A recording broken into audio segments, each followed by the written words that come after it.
நாகப்பட்டினம் மாவட்டம் வேதாரண்யத்தைச் சேர்ந்த மீனவர்கள் 4 பேரை இலங்கை கடற்படையினர் கத்தியால் வெட்டி விரட்டி அடித்துள்ள சம்பவம் பரபரப்பை ஏற்படுத்தியுள்ளது. கை மற்றும் கால்களில் காயங்களுடன் தப்பி வந்த மீனவர்கள் வேதாரண்யம் அரசு மருத்துவமனையில் அனுமதிக்கப்பட்டுள்ளதாக கூறுகிறார் அங்குள்ள சன் செய்தியாளர் பாலச்சந்திரன்.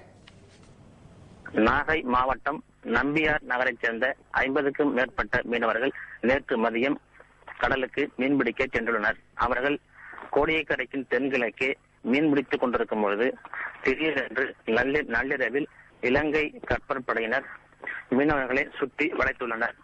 பின்பு மீனவர்களின் படகுகளை உள்ள வலைகளை வெட்டிவிட்டு அவர்களை மிரட்டி மீன்களையும் கடலில் அள்ளி கொட்டச் சொல்லியுள்ளனர். பின்பு இரு மீனவர்களிடையே கடும் வாக்குவாதத்தில் ஈடுபட்டு கண்ணையன் என்பதற்கு சொந்தமான படகில் இருந்த 4 மீனவர்களை சரமாரியாக வாளால் வெட்டியுள்ளனர். இதில் படுகாயம் அடைந்த இந்த 4 மீனவர்களும் உயிருக்கு போராடி கொண்டிருக்கும் நிலையில் உதவி கேட்டு அலறியுள்ளனர்.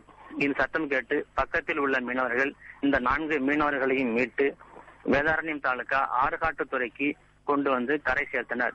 பின்பு இவர்கள் ஆம்புலன்ஸ் மூலம் வேதாரண்யம் அரசு மருத்துவமனையில் சிகிச்சைக்காக சேர்க்கப்பட்டுள்ளனர்.